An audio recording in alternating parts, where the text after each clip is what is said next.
Did you think that it was even possible to make Gold Star widows a partisan issue?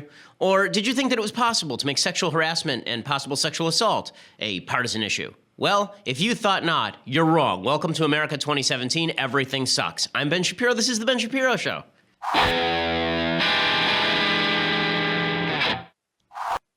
Happy Monday, gang.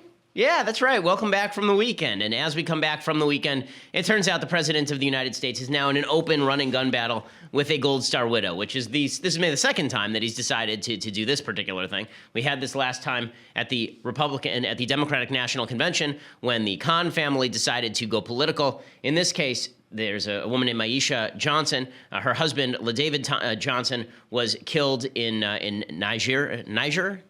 I don't know how to pronounce it. Everyone's pronouncing it differently. I'll call it Niger because I speak English. And in any case, the widow went on Good Morning America and ripped into President Trump, and President Trump responded. So we will talk about all of those things. Plus, we will talk about Bill O'Reilly. A big story came out over the weekend suggesting that he had paid $32 million for a sexual harassment suit to settle it out of court. That is a lot of money to pay someone if the allegations are not credible. In any case, we will talk about all of those things. But first, I want to say thank you to our sponsors over at My Patriot Supply. So if it feels like the world is about to end, that's because it might be. It might be. Not like apocalyptic fire and flame, but it is possible that there will be a natural disaster that strikes in your area. It's possible there'll be a terrorist attack. It's possible that you just won't be able to get to the grocery store for some reason and people can't get to you. And so instead, what you need is a food supply that ensures that you and your family are safe. That's why you need to go over to my friends at My Patriot Supply, get their 102 serving survival food kit for just $99, includes breakfast, lunches, and dinners, and is shipped to your home for free. Order that kit, and it keeps your family safe for like 25 years. It lasts up to 25 years in storage. Apparently, it tastes like home cooking, so I've been told by the folks here around the office. Call 888-803-1413, 888-803-1413, or go online to preparewithben.com again for $99. Get 102 servings of survival food for just $99. It's one of those things that, listen, even the government says you should have food on hand so that you don't have to worry in case there's an emergency. Go make your family safe with one purchase, and then you don't have to think about it until the emergency actually hits. 888-803-1413 or preparewithben.com. Again, preparewithben.com. Okay, so I have a lot to talk about today, and a lot of it is based around the idea that partisanship has completely eaten our politics to the point where basic facts are no longer worthy of consideration. So let's consider a scenario. Let's start with President Trump and this widow, Aisha Johnson. Let's talk about the possibility that we have what I've called before a Rashomon situation. I'm not the person who coined that term. Okay, the Rashomon situation, it's a movie by Kurosawa, and in Rashomon, basically there's a murder that takes place, and there are four people who see the murder, but they all have a different recollection because they were in different places at the time. They all have a different recollection of how the murder went down, who's responsible, how the murder was caused. And so this has become known as sort of a Rashomon situation. In this particular case, there's high potential for a Rashomon situation where President Trump calls up a Gold Star widow. The Gold Star widow, it sounds like, was probably politically oriented against Trump to begin with. She and her family were very close with Frederica Wilson, this Democrat congressperson from Florida, who's very much on the left and who's talked about impeaching Trump for months.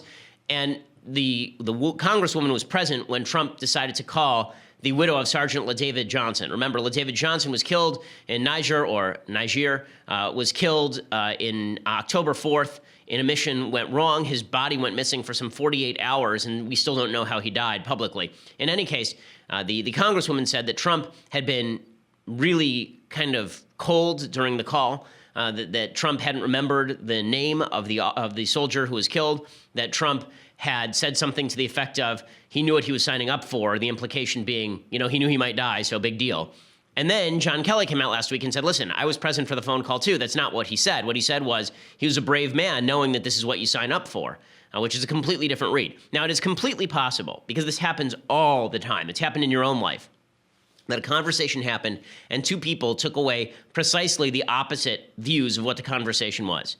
Right? You've had this with spouses, you've had this with family members, where you say something you think is completely innocuous, and it is taken in the most offensive possible way. That is just one of the ways that the language works. That's the vagary of language. And if you go into a conversation with the precondition, with the pre-notion that the person you're talking to is opposed to you, the person doesn't like you, then it's possible to read their words in the worst possible way. That's what I actually think happened here. I don't think President Trump called up a widow of a soldier and decided to be cold and calculating and cruel.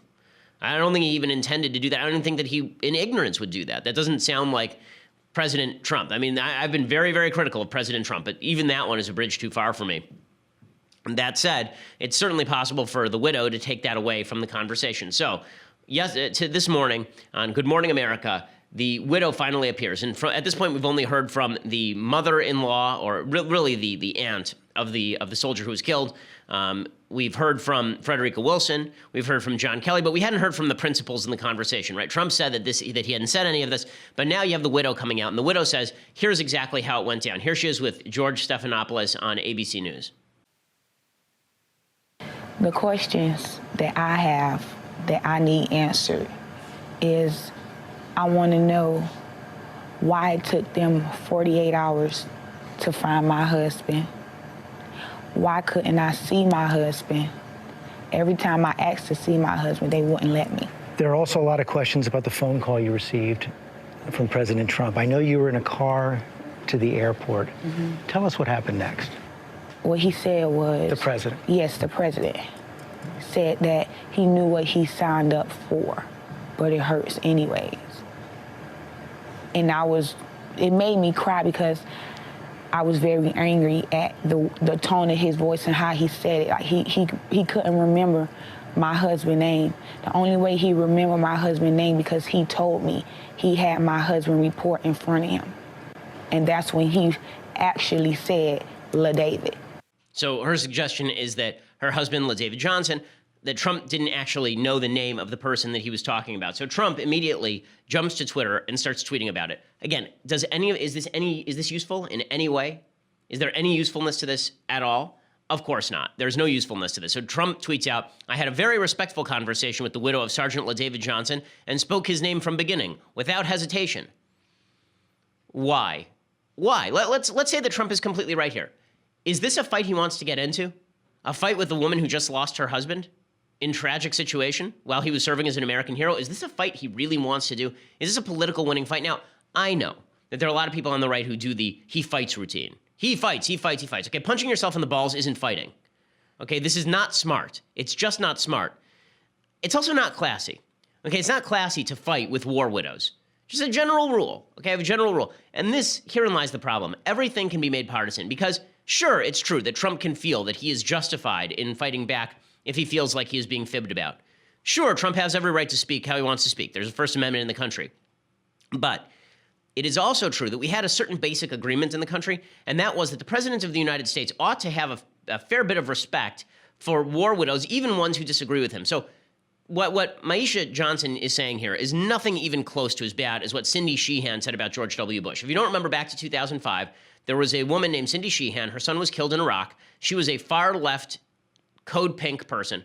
I think she was one of the founders of Code Pink, actually. And Cindy Sheehan was a vocal critic of the Iraq War. And she condemned Bush as a war criminal. She suggested it was his fault that her son had died. Bush actually met with her, and then she complained he hadn't met with her. But how did Bush respond? So I want to show you a video of President George W. Bush, because it turns out that, honest to goodness, if you want a country that holds together, we've talked a lot about character these past 2 years. And some people have said, what's the use of character? All we need is the policy. Does the character really matter? Does the character of the President of the United States really make a difference? And this has been a serious conversation in the country really since the days of Bill Clinton, who had no character, right? Does character matter in the Oval Office? And the answer is yes. The reason character matters in the Oval Office is for the same reason that character matters in your day-to-day life. The people that make you feel like you can lead a cohesive life, the people who make you feel like you live in a community, what creates social capital is character. Social capital, as Robert Putnam, the political scientist from Harvard, has said, social capital is the idea that as a society, we all have a certain given amount of trust in one another that allows us to act as though the other person is not going to screw us all the time.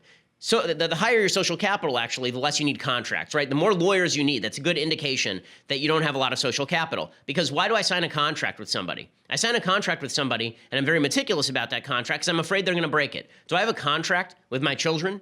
I have a marital contract with my wife, but it's a pretty short, sweet document, right? Everyone has that in the Jewish community. It's called ketubah. But the idea is that in most of your major relationships in life, you don't have a contract. Why? Because your social capital is really high, right? You have trust in that person. It's just a longer way of saying trust. And if we don't trust each other to have a generalized sense of what's appropriate and what's not, a generalized sense for what is sacred and what's not, then you're going to end up in these running gun battles over stupidity every single day, and you're going to be attributing to the other person bad motives all the time. So Cindy Sheehan, as I said, was really quite horrible to President Bush. I mean, she, again, accused him of being a war criminal, suggested that he had gotten America into the war in Iraq based on explicit lies, that he lied because he wanted to go to war in Iraq, that he was solely responsible for the death of her son. Here's how George W. Bush responded to Cindy Sheehan making all of these allegations in Crawford, Texas. You're referring to Mrs. Sheehan here, I think. I'm referring to any grieving mother or father, no matter what their political views may be. You know, part of my duty as the president is to meet with those who've lost a loved one. And so, listen, I sympathize with Mrs. Sheehan. She feels strongly about her position, and she has every right in the world to say what she believes. This is America. She has a right to her position. And I've thought long and hard about her position. I've heard her position from others, which is get out of Iraq now. And it would be a mistake for the security of this country and the ability to lay the foundations for peace in the long run if we were to do so. Okay, and this is who George W. Bush was. This is why I have a lot of respect for Bush the man. As I said, I disagreed with him on a lot of policy, but this is a classy individual who is in the White House. I mean, there's a story that Dana Perino told. I don't remember if I actually told it. I think I referred to it the other day. But here's the actual story that Dana Perino told about George W. Bush visiting a grieving mother. And it's pretty amazing. So here it is. He visited a patient at Walter Reed Medical Facility. And right there, there was one situation in which one mom and dad of a dying soldier from the Caribbean were devastated. The mom beside herself with grief. This is from Dana Perino, circa 2016. It was in her book. She yelled at the president, wanting to know why it was her child and not his who lay in that hospital bed. Her husband tried to calm her, and I noticed the president wasn't in a hurry to leave. He tried to offer him comfort, but just stood there and took it, like he expected and needed to hear the anguish to try to soak up some of her suffering if he could. Later, as we rode back on Marine One to the White House, no one spoke. But as the helicopter took off, the president looked at me and said, "That mama sure was mad at me." Then he turned to look out the window of the helicopter, and I don't blame her a bit. A tear slipped out at the side of his eye and down his face. He didn't wipe it away, and we flew back to the White House. Okay, that's what creates trust in a country. I may disagree with Bush on a particular war. I may disagree with Obama on a particular war. But if I don't believe that Obama believes that people who clearly have good motivations, the families of people who have died in Iraq or died in Afghanistan or died in Niger, that those people have bad motivations, that those people have to be attacked, that those people, it doesn't matter what they say politically. At least when it comes to their child or their family member, their husband, their wife, those people have the right motivations. We cannot have a country with social capital where we trust each other if we're not willing to take the hit once in a while. If we're not willing to go out there and say, as Trump should have just said, here's what Trump should have said. He said, listen, as the person on the other end of the conversation, I did not think that was what I was saying. If that's how it was taken, then I fully apologize. But I don't believe that's what I said. I would never try to be callous. I would never in a million years try to be callous to anyone whose husband had served the country with such honor and distinction as Sergeant Johnson did. I would never do that.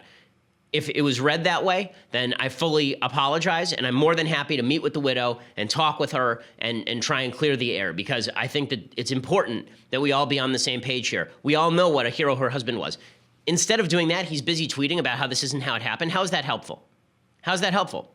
And again, you can say that Trump is just telling the truth, but it's not helpful to him. If you want him to succeed as president, he must have social capital with the American public. If you want him to succeed, if you want him to be reelected, understand not everything Trump does, not every fight he picks is a winning fight. If he would pick a fewer of these fights, he would be better off. I think that there's this certain sense that's set in on the right, and it's set in on the left too, and it's very weird, okay? There's this sense that's set in on the right that no matter what Trump does, he is utterly untouchable, because after all, he was hit with everything, including the kitchen sink in the 2016 election cycle, and he won anyway. And so therefore, he can do and say whatever he wants, and he's never going to lose his base, and he's not going to lose another election, because after all, he beat Hillary Clinton, so why would he lose another election? This neglects two really important facts. One, George W. Bush in 2000 lost the popular vote by 500,000. He barely won the election, right? By 2004, when he beat John Kerry by about 1.5 million, 2 million votes, he had picked up 10 million votes. Between 2000 and 2004, he picked up 10 million votes. And he picked up a lot of those votes because of 9/11 and the war in Iraq. He picked up 10 million, and he only won by 2. So where is President Trump going to come up with the 13 million votes he's going to need to win? Remember, he lost by almost 3 million popular votes in this election cycle. So that's problem number one for this perspective. Problem number two is he's not going to be running against Hillary Clinton again. Now, maybe the Democrats are stupid enough. This is the other side of the coin. Maybe the Democrats are stupid enough to run somebody who is as unpopular as Hillary Clinton. Maybe they decide they need to run Elizabeth Warren or Kamala Harris. Maybe they decided to be that dumb. Maybe they decide that they want to recreate Obama's intersectional coalition, and they fail again. But Republicans shouldn't be counting on that. Okay, Democrats seem to be counting on the fact that Trump has low approval ratings to mean that Trump is going to lose in 2020. That's idiotic. Trump had the same approval ratings now that he had before, and he won. Right? Approval ratings don't mean a thing because he's running against someone. Right? It's a binary election, as we learned, as we were told 1,000 times, it was binary. So that means the Democrats are going to have to come up with somebody. They can't just rail on Trump all day and hope to win. By the same terms, Trump can't hope to do whatever he wants to do and increase his approval rating and win re-election just by default, because that's not how this is going to work. Now, I want to talk a little bit more about things becoming partisan that absolutely should not be partisan in just a second. But first, I want to say thank you to our sponsors over at Birch Gold. So right now, things feel relatively uncertain. The stock market is up, so is the price of gold. But the fact is that there are a lot of people who suggest the stock market may be in a bubble. The real estate market very much looks like it's in a bubble. That's why you should at least be diversified into precious metals. So part of my vast fortune is in precious metals. And if you are going to invest in precious metals, then you need to trust the people that I trust, the folks over at Birch Gold Group. Right now, thanks to a little-known IRS tax law, you can move your IRA or eligible 401k into an IRA or 401k backed by physical gold and silver without IRS consequences. Birch Gold Group has a long-standing track record of continued success, thousands of satisfied clients, countless 5-star reviews, A+ rating with the Better Business Bureau. Contact Birch Gold Group right now to get a comprehensive 16-page kit showing how gold and silver can protect your savings and how you can legally move your IRA or 401k out of stocks and bonds and into a precious metals IRA. Again, that's birchgold.com/Ben. birchgold.com/Ben. Make sure you use the /Ben so you can get that comprehensive 16-page free kit, and also so that they know that we sent you. birchgold.com/Ben. Okay, so with all of this said, I want to talk about the self-assurance of President Trump and the assurance of the Democrats that all they have to do is attack Trump and then they can win. And then I want to talk a little bit about sexual harassment and the polarization regarding that. Okay, so here is the what I think is foolish self-assurance of President Trump, that he can basically do whatever he wants and get away with it because so far he's been able to do whatever he wants and get away with it. Here's President Trump talking about his use of Twitter. I have friends that say, oh, don't use social media. See, I don't call it tweets. Tweeting is like a typewriter. When I put it out, you put it immediately on your show. I mean, the other day I put something out. 2 seconds later, I'm watching your show. It's up. You're right. We're watching your Twitter feed. Okay, and you know, they're well crafted. I was always a good student. I'm like a person that does well with that kind of thing. And I doubt I'd be here if it weren't for social media. Okay, I'm not going to mock the statement that he's a great student. He was a good student. He was always someone who did well with that sort of thing. Like, he's a smart person. Okay, I'm not gonna spend too much time on that, or the fact that he had 3 different spellings of the word council before he got it right. Okay, but beyond that, you know, the self-assurance that his Twitter is what sets the agenda. Listen, it's true. His Twitter does set the agenda, which is why he should be careful about how he uses it. Again, this is not coming from a place where I want to see Trump fail. You think I want him to stop tweeting so that he'll fail? I want him to stop tweeting so that he'll succeed as president. I want him to stop tweeting so he's not getting in useless fights. Okay, so this is the problem on the right. The problem on the right is a bunch of people on the right think Trump can do whatever he wants and he'll get away with it because, after all, he's been able to so far. And then there's the problem on the left. The left has 2 choices in 2020. Again, I'm not in the business of giving advice to the left. The left has 2 choices in 2020. They can either recognize that they lost in 2016, and have been losing for the past several years, several election cycles, because they have remade their base, or they can continue to try and go back to the well. So there is the Clinton base from 1992, 1996, and then there is the base, from Barack Obama in 2012. Completely different coalition. Very, very different coalition. Now, first of all, if Democrats think that Trump is weak going into 2020, they're neglecting the fact that one president since 1968 has not won re-election, right, without a significant third-party candidacy. Right? George H.W. Bush only loses because Perot's there. But every other president has won 2 terms in office except for Jimmy Carter, because Jimmy Carter was so freaking awful. And even Carter had to run against one of the great candidates in American history, Ronald Reagan, in order for him to lose in what was a close election up to the very end. Okay, so for Democrats to suggest that Trump is weak here is foolish on their part. They have two choices. One, they can try to remake the Bill Clinton coalition. They can go after those blue-collar voters, nominate somebody like Joe Biden, somebody like Bernie Sanders, go after the voters in Michigan that Hillary Clinton lost and couldn't drive out. They will have to acknowledge that Hillary was a garbage candidate. They'll have to acknowledge that Hillary was a terrible, terrible candidate, and the real reason that Trump is president is not because Trump is good at this. It's because Hillary was quite awful at this. A lot of Democrats don't want to accept this. Okay, the proof is in the statistics.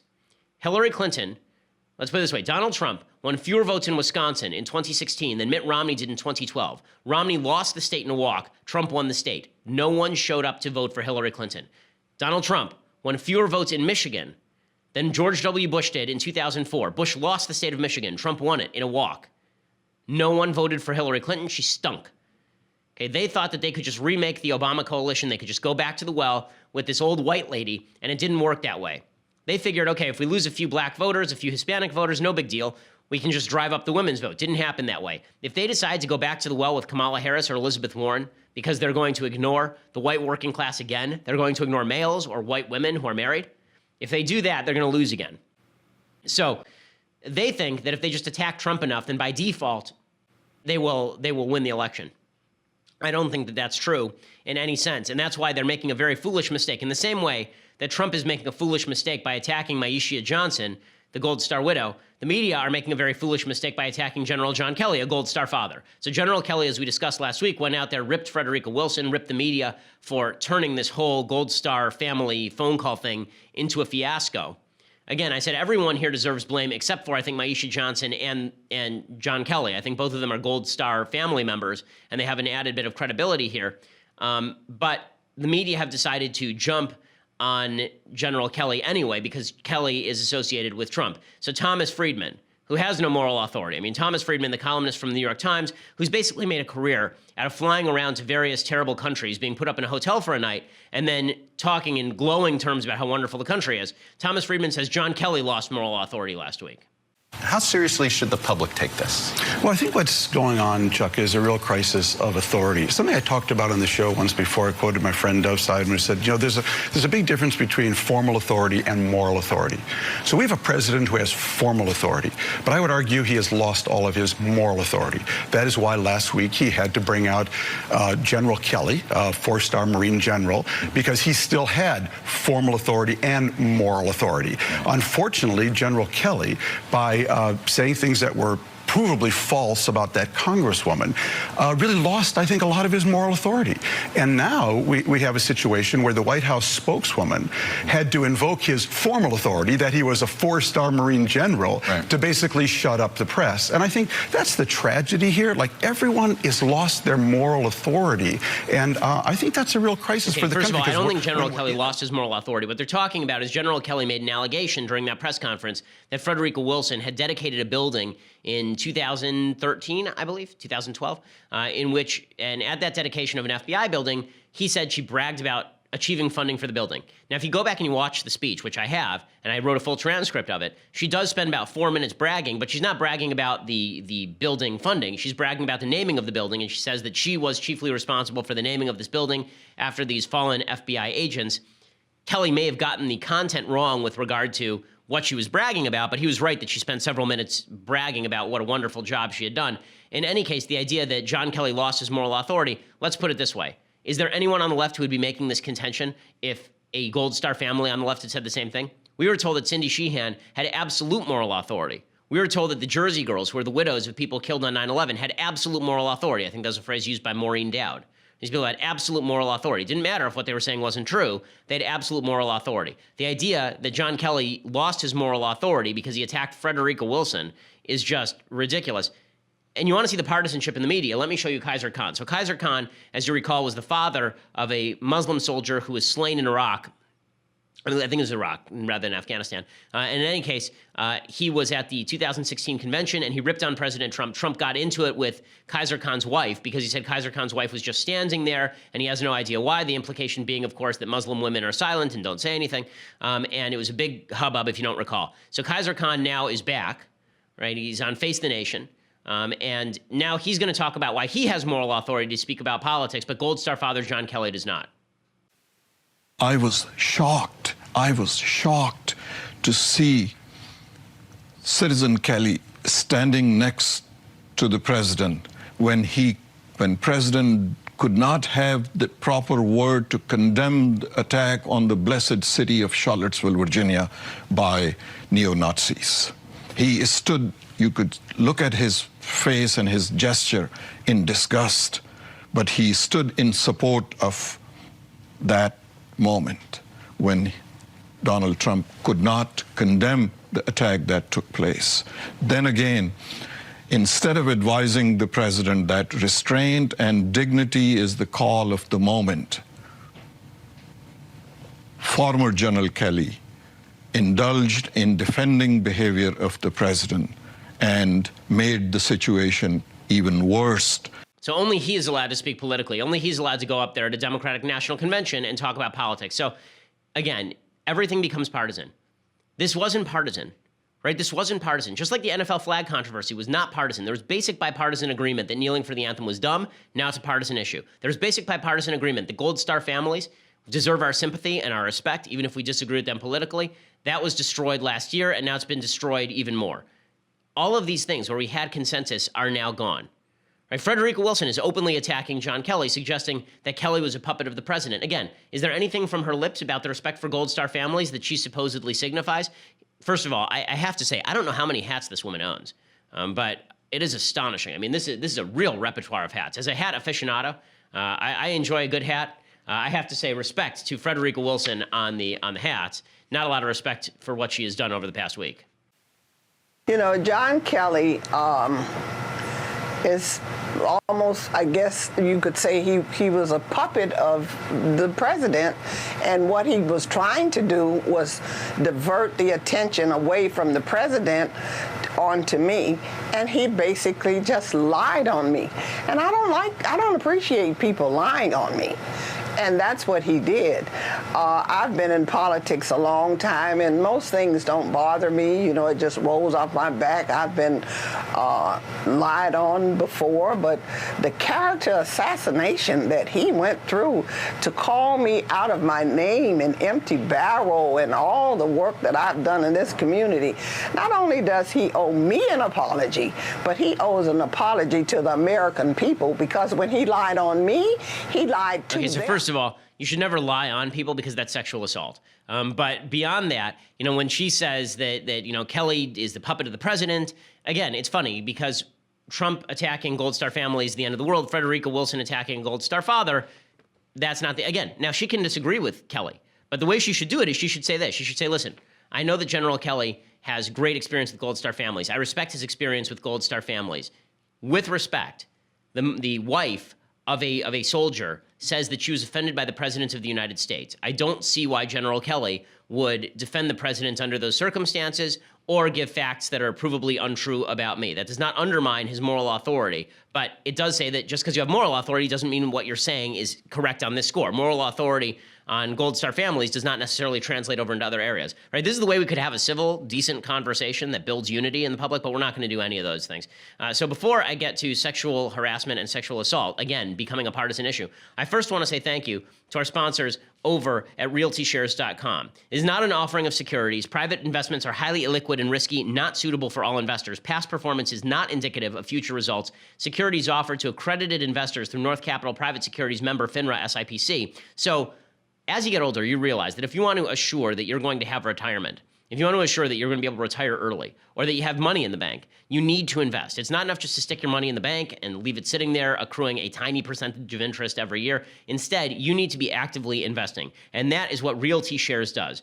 REALTY shares.com. They've destroyed the walls between you and real estate investing. You don't need billions or millions or even tens of thousands of dollars to invest in vetted real estate assets. So here's what Realty Shares does. You go to their website, and then they have all of these investment projects that you can take part in for just $5,000. Everyone invests fractionally. It's almost like buying a stock. And you are basically investing in this particular property. It's free to sign up and browse investments. Getting set up takes a few minutes. Then you can manage and invest straight from your phone or computer through their simple and secure online process. All it takes is $5,000 to make an investment. There are no hidden fees. If you make $200,000 a year, you may qualify. Find out today at realtyshares.com/Ben. Again, that's realtyshares.com/Ben. And right now, If you use realtyshares.com/Ben, you get $100 toward your first investment. So instead of $5,000, it costs you $4,900. That's RealtyShares, spelled RealTY shares.com/Ben for $100 toward your first investment. Again, realtyshares.com/Ben. You owe it to yourself to ensure that you have a financial future that is secure. Realtyshares.com/Ben helps you do that. Okay, so again, I think that everyone is getting partisan because they think that if they attack the personalities on the other side, they'll win. Trump thinks that if he attacks the personalities on the other side, that this will somehow boost him. The left thinks if they attack Trump, then that will boost Trump, and then that will boost them. All of this is a problem. All of it destroys the social fabric. Now, listen, I like aggressive politicking. I think aggressive politicking is good. But I like aggressive politicking on the issues. I don't like aggressive politicking on the implication that your character is flawed because we disagree or because we interpreted the same event two different ways. And I think that this is gone sideways in a pretty significant way. Another way in which this has gone sideways, there are just certain aspects of American life that I feel like good people all agree on things. Right? I've said this in my speeches. People say there's a rape culture, and I say, okay, who's pro-rape? Who's pro-rape? Like, name me the person who's pro-rape. I say this in my college speeches all the time. Who's pro-murder? Who is pro-racism? Like, name the people who are pro-racism, who think racism is a great thing, aside from, some of the members of the alt-right. Or some of the members of the intersectional left. Like, name the people who think racism is an awesome thing. And the answer is, there are not a lot of people who believe those things. But there's a secondary problem that we do have to talk about. And that is the feeling that even if you agree rape is a terrible thing, or even if you agree that sexual harassment and sexual assault are a bad thing, that when it's your own side doing it, you're willing to look the other way for the quote-unquote greater good. This is a common phenomenon. It's something that's fascinating to me. I think that this is actually how evil movements get started. I think that Nazi Germany got started not because the Nazis were clear and concise about what they were about to do to the Jews, but because there were a lot of people who felt like, well, it's a lot of fringe rhetoric, that's a lot of garbage they're saying, but at least they're better than the communists. At least they're better than is a recipe for you approving bad things. At least they're better than is you winking and nodding at bad behavior in order to justify bad behavior on your own side. Because what it really should be is not at least we're better than. It should be, yes, this is garbage on our side and it's bad on the other side too. It's terrible on our side and it's terrible on the other side. So on the left, there was this rush to condemn Donald Trump. And then as soon as it was Harvey Weinstein, then everybody hid in the closet. And now there's an avoidance of naming more names. We know. I mean, we've heard the stories from women. Women are out there saying, I was sexually assaulted. I was sexually harassed. They will not name the names. And I'm talking about major actresses who could afford to make this stand. They're not doing it. Why aren't they doing it? Well, in some cases, there are power relationships at stake. But in some cases, there's a feeling by some people on the left like, well, I'll condemn it when it's the Catholic Church. But when it's Hollywood, really? Like, do I have to go there? Maybe if I just quiet down. And on the right, there was this feeling about President Trump. Right, we were loud and proud about how much we thought that Bill Clinton had sexually exploited women. But when Trump bragged about it on tape, then we were like, big deal. Big deal. A lot of people on the right felt that way. Or at least they felt like, it's bad, but is it that bad? Now, I'm not talking about voting for Trump. You can still vote for Trump, but you should at least have condemned that. You should have at least said, this is disgusting behavior, what he's talking about here. Like, this is not difficult. And again, I want to distinguish between a couple of different types of response to bad behavior that I'm talking about. One is situations in which you are at the lower end of the power imbalance. So I'm not talking about victims who are still trying to make a career in Hollywood and know that no one is going to stand up with them and that their career will be ruined for speaking out. Right? I understand the moral conundrum that happens. I'm sure that there are plenty of women who are going on shows like Bill O'Reilly's who may have felt not good about how they were treated, but also understood that if they spoke out about it, they would never be appearing on Bill O'Reilly's show again. Right? I'm sure there are women who felt that way. Just as I'm sure that there are women in Hollywood who feel like they've been sexually assaulted or harassed by producers and directors. We know them. They're talking about it. And have said, well, I'm not going to give up my career. Do I really want to give them the tool to destroy my career by going out and saying something that isn't going to be tried in a court and the guy will just continue to work? Is that a fight I can win? So there are people who say, is that a fight I can win? And the answer sometimes is no. I don't really feel a lot of blame for those people. That's group number one. Group number two are people who say, yes, what happened here is terrible. That doesn't make everyone in Hollywood terrible, or, President Trump talked about doing terrible things, or Bill Clinton talked about doing terrible things. I'm still going to vote for him because he's better than the alternative, but that was a terrible thing. Not talking about that group of people either. I'm talking about the people who say, was it really that bad? Was it really that bad? there was a story that broke over the weekend, and the story was that Bill O'Reilly had allegedly signed a $32 million settlement of sexual harassment against a woman named Liz Wheel, I think, who is a lawyer who used to appear on Fox News a fair bit. $32 million is an enormous amount of money for anyone. To sign a settlement for $32 million, it does not tend to suggest that everything was evidenceless or easily disprovable at the very least. Now, Bill O'Reilly's fighting back against this, as you would imagine, but obviously there's a serious problem inside Fox News. Roger Ailes had a problem, clearly. O'Reilly clearly had a problem. There were people who were beyond that, who apparently had problems, or at least they were looking the other way because these were powerful people. Now, powerful people are the ones who need to stand up. Powerful people are the ones who need to stand up and say something. So today, Megyn Kelly came out, and again, I want to show you that the partisanship here is so incredible with regard to Megyn Kelly in particular. And I'll say I'm friendly with Megyn, but here's what Megyn had to say about Bill O'Reilly. Bill had basically come out and said that all of this is trumped up by the left. Here's Megyn Kelly suggesting precisely the opposite today. However, O'Reilly's suggestion that no one ever complained about his behavior is false. I know because I complained. I wrote an email to the co-presidents of Fox News, Bill Sheehan and Jack Abernathy. An email I have never made public, but am sharing now because I think it speaks volumes about powerful men and the roadblocks one can face in taking them on.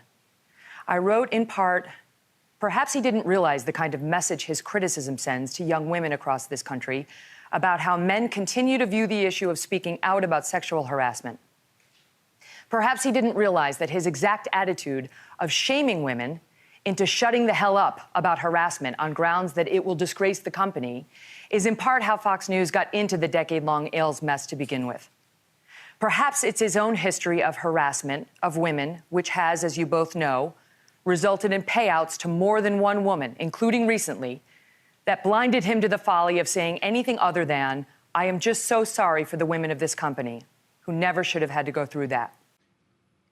So Megyn said that the response to this was the Fox brass saying they would take care of it and then allowing O'Reilly to go on that night and basically defend his commentary.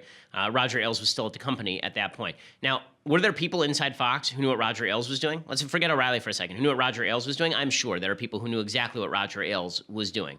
I'm sure that there are people who knew what the conditions were like, around Roger Ailes. But if they couldn't take down Roger Ailes, then you have a power imbalance situation. But how about all the women who didn't say anything? How about all the people who were around Ailes who knew stuff was going on who didn't say anything?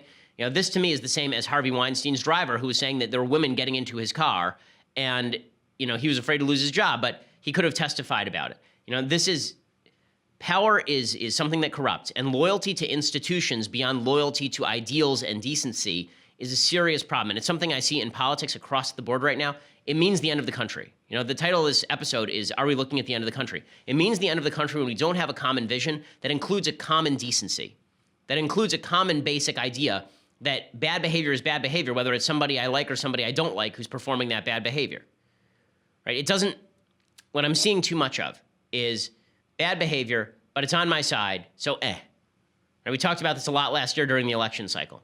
And it's happened on both sides. And just because the other side doesn't mean it's okay for you to do it. I see this all the time. You people on the right, my principles. First of all, I hate this garbage, this muh stuff online. M-U-H, muh, as though you're a baby for saying my principles. I thought that the founding fathers of this country were deeply imbued with the sense of principle. I thought that being a religious person meant being principled. I'm not sure when principles became an insult, as opposed to something that we're supposed to stand up for, defend, and protect. I'm not sure when principles went by the wayside because, hey, we're in a fight and it's a blood match.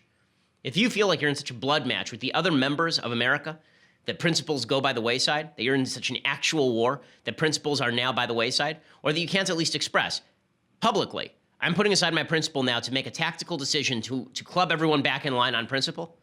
If you can't even do that, you're just discarding them because, hey, principles, what do they matter in war? All's fair. Then we don't live in a country where we're brothers anymore or sisters anymore. We don't live in a country where there's any social capital or trust anymore. If you feel like your principles are now secondary to the fight, then we really are at war, or you're misconstruing the situation. One of those two things. Okay. As we continue here on the Ben Shapiro Show, I want to talk about some Republican infighting that has been taking place. I also want to talk about some Democratic infighting that's been taking place, and why all of this, why this partisanship, this decision that principles no longer matter has some real ramifications for how the government is run. But first, you have to go and subscribe. So for $9.99 a month, you can subscribe to dailywire.com. Go over and check it out right now. Over at dailywire.com, you get the rest of today's show live on video. You also will get Andrew Klavan's show live on video. That is 10:30 today, Pacific time. You get Michael Knowles' show live on video at 12:30 today, Pacific time. We're always presenting new content for our subscribers. The Shapiro store is on the way. There will be discounts available for subscribers. I'm promising this for 2 years. This is a promise that will materialize. So it's going to happen. I know that for a fact. We're already getting the gear set up. So and get all that. Plus, if you're an annual subscriber for $99 a year, you get all of those things, plus the greatest of all beverage vessels, the Leftist Tears hot or cold vessel. Now, there are some who have said that the fact it says Leftist Tears hot or cold means that I'm just being partisan. I don't think partisanship is irrelevant. I think principles are above partisanship, but we can still laugh at leftism because leftism is stupid. So Leftist Tears hot or cold mug, you can get that when you go over to dailywire.com and get our annual subscription, or please subscribe at YouTube. You can watch the show for free up to the point where we break and then listen to the rest for free. Or you can go over to SoundCloud or iTunes, subscribe, leave us a review. We always appreciate it. We are the largest, fastest growing conservative podcast in the nation.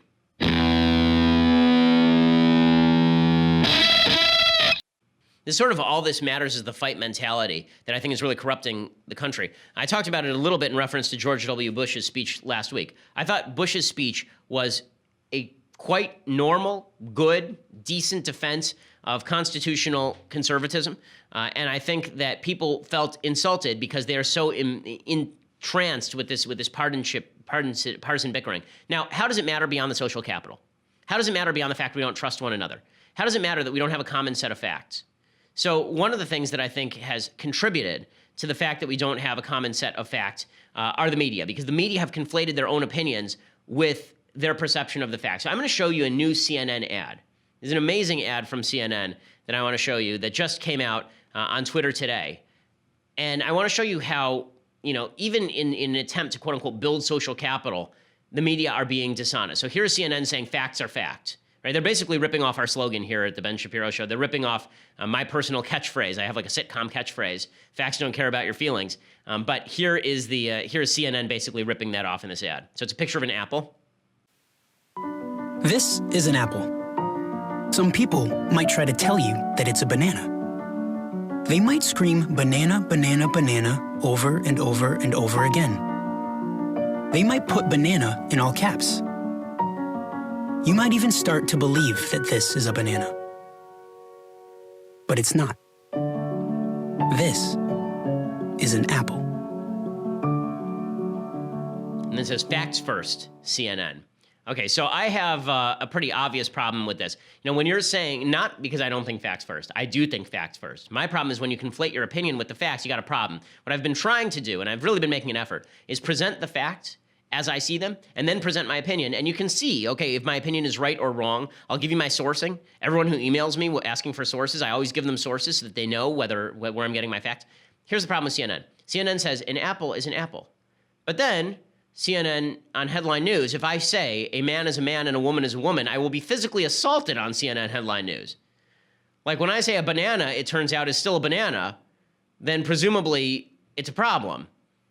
Right? CNN has been doing this sort of stuff for a while. I mean, CNN runs this ad, and they legitimately have on their website right now, there is a headline that reads this. Okay, this is the headline on, there was a story from 2017, June 2017, about a trans man expecting first child. Okay, trans man, you should read woman. It's a woman who's been taking hormone treatment that gives this woman a beard, basically, and had breast surgery to reduce the breasts. And it says, my body is awesome. Trans man expecting first child. And then they say an apple is an apple? That is a woman. I mean, for purposes of this, the only reason, it turns out that woman gives birth to child is not a story, so CNN pursues its narrative by skewing the facts. If you're going to claim that there's a hard divide between objective fact and opinion, if you're going to claim that certain things are outright false and certain things are outright true, you cannot conflate opinion and fact. You cannot say that your opinion is a fact. Okay, so this is another thing that's contributing to the rise in partisanship. We can't even agree on the facts. So we can't agree on principles and we can't agree on facts anymore. And if we do agree on principles, then we have to go partisan over it. How does this have an impact beyond just the loss of social capital? It has a pretty significant impact in terms of how the government is run. So while we're all busy slapping each other silly over issues where we largely agree, like rape is bad, sexual assault is bad, sexual harassment is bad, right? Because we're too eager to defend politicians on our side, because, you know, it's easy for us to look at Penn State and say, why did all those people look the other way? How dare they look the other way at Penn State? But then we look the other way when it's our institution that's under fire? Or we say to the Catholic Church, how did you guys look the other way on child abuse? But then if it's inside our institutions, we look the other way. Okay, this is true in a lot of religious communities too. Okay, then we have to recognize that that destroys the society. But it also means that we are going to ignore actual things happening on the ground. So to take an example, what happened in Niger, I still can't pronounce this properly. I'm going to look it up after the show. What happened in Niger, the killing of 4 American soldiers in Niger, there were 2 separate senators who came out and announced they had no idea that we even had troops in Niger. Okay, Chuck Schumer, who's the Senate Minority Leader, and Lindsey Graham, who is on the Foreign Policy Subcommittee.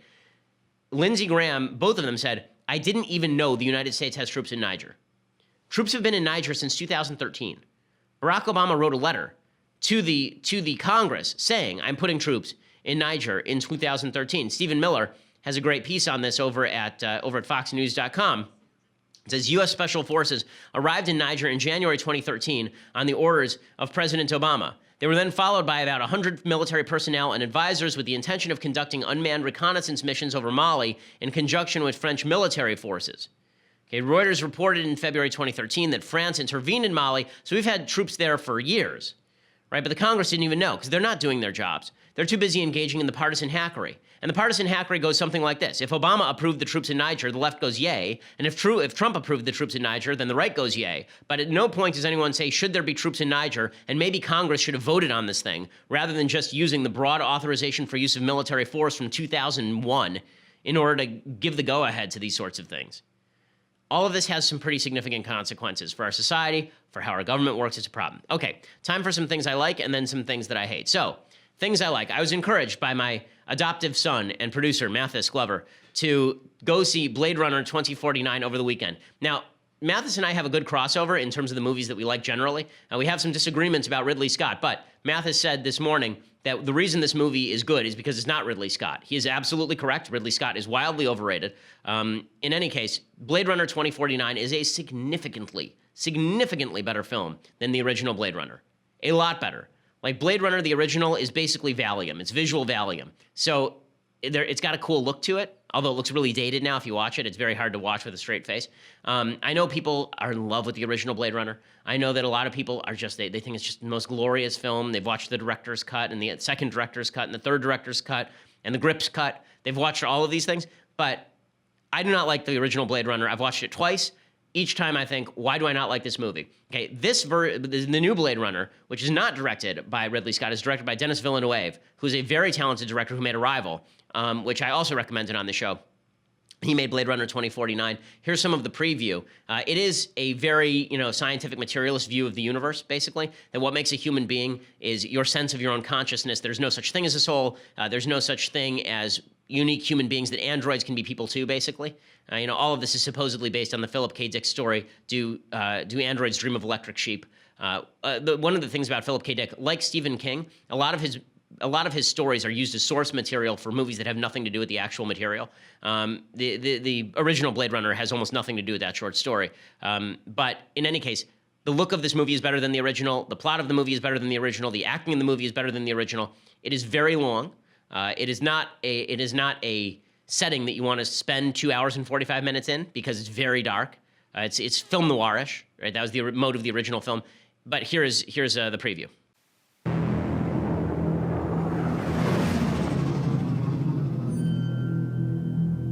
Every civilization was built off the back of a disposable workforce. But I can only make so many. Happy birthday.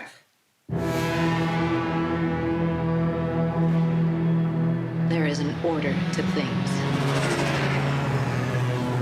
That's what we do here. We keep order. The world is built on a wall that separates kind.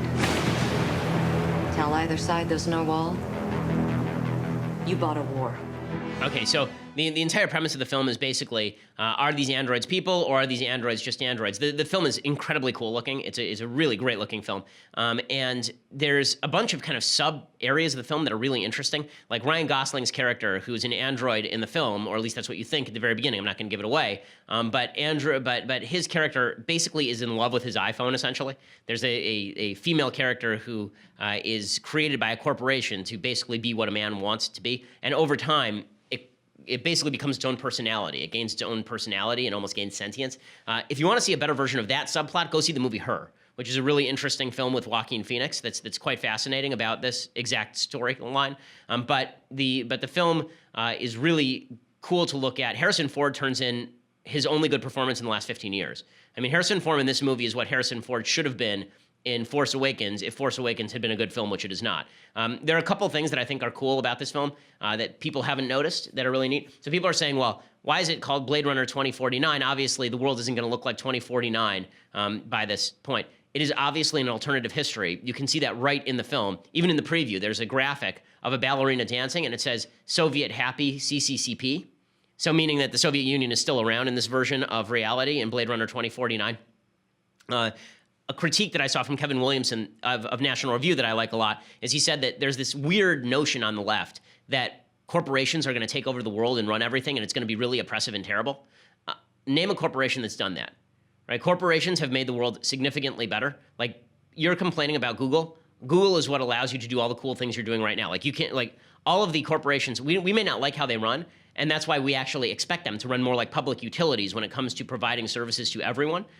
Those, I think, are real fears about corporations, but the idea that the corporations are going to take over and buy human beings and use them as chattel and all this kind of stuff, I don't see a lot of evidence of that. Corporations, people are suspicious of them. It's governments that do these sorts of things, not corporations, unless those corporations are basically being run by governments. Most of the evil corporations of the past have been government run or government owned. Okay, time for a couple of things that I hate. Okay, so we begin with the UK government has now announced that it wants the United Nations to stop using the term pregnant women in a UN treaty. Why? Because it excludes trans people. Dun, dun, dun, dun, dun. Okay, this is idiotic. Women are the only ones who can be pregnant. You know what defines a woman? The lack of a Y chromosome. End of story. We are done. That is all. Okay, that's all. We're done. Okay, when people talk about gender being separate from sex, what they're suggesting is that sex doesn't necessarily determine your attributes in terms of feminine or masculine. But that just means feminine or masculine. The attempt to say that a feminine man is actually a woman or a masculine woman is actually a man is idiotic. And if people are intersex, right, they have two sets of genitals, which happens on very rare cases, or they have Klinefelter's syndrome, for example, then you would say this is a man with Klinefelter syndrome. Speaking ascientifically is foolish. Trans men are not women. Okay, and the idea that trans men are pregnant is ridiculous. A woman is pregnant. It is a man with a mental disorder known as gender dysphoria. Now, there are a bunch of people who've been saying, well, the DSM says gender dysphoria isn't a mental disorder. The DSM is heavily politicized. DSM-4 called it gender identity disorder and said it was a mental illness. DSM-5, based on no additional evidence, none, zero, zip, zilch, decided that instead of saying that it was in and of itself a mental disorder, instead we would say that it was not a mental disorder, it was only the depression associated with gender dysphoria that was a mental disorder, which has no logic to it. That's like saying schizophrenia is not a mental disorder. It is only a mental disorder if you are depressed because you are schizophrenic. Right? Or it's more like saying that you have a body dysmorphia issue, that you're anorexic, for example, and that is not actually a mental disorder. It's only a mental disorder if you're depressed because of it. Right? That's foolishness. In any case, to redo all treaties because we're going to pretend men aren't men and women aren't women is absolutely asinine. In the mode of absolutely asinine, Katie Couric, who I don't know why she's still relevant or why she's around. Katie Couric is going around, now she covers gender for National Geographic, I guess. So she's doing, National Geographic has decided to basically do clickbait. And that clickbait's gonna be how children are actually not boys or girls, they're actually genderless balls of cells. And Katie Couric is going to illuminate this for us. Gender, and what determines it? How can someone's sex at birth, their anatomy, be different than their gender identity? I decided to get some straight talk about gender. I first saw Sam Killerman giving a TEDx talk. Sam has been studying gender for more than 10 years. and he even wrote a book about it. Okay, so first of all, it's called the Social Justice Advocate's Guide to Gender. That means it's not scientific. Social justice advocate means, here is my perspective, and now I'm going to try and cram the facts into this particular box. Again, when I talk about partisanship, this is it, okay? There are certain scientific facts. Everything that I have said in the past 5 minutes is a scientific fact. You can disagree on the interpretation of those facts, but those things are facts. To pretend that they are not is to be scientifically ignorant. But that is exactly what the media do on a regular basis. This angers me to no end because, again, it prevents us from having actual conversations about things that are happening. And that is, in turn, going to destroy our capacity to have political conversations. It's just foolishness. Okay, we'll be back here tomorrow. I hope that we will have moved beyond the Gold Star widow story because I would like to see some dignity restored to American public life on every side. That's not a critique specifically of Trump. On every side, that would be great. But I have little faith that will happen, so that's why we'll be here tomorrow covering it. I'm Ben Shapiro. This is The Ben Shapiro Show.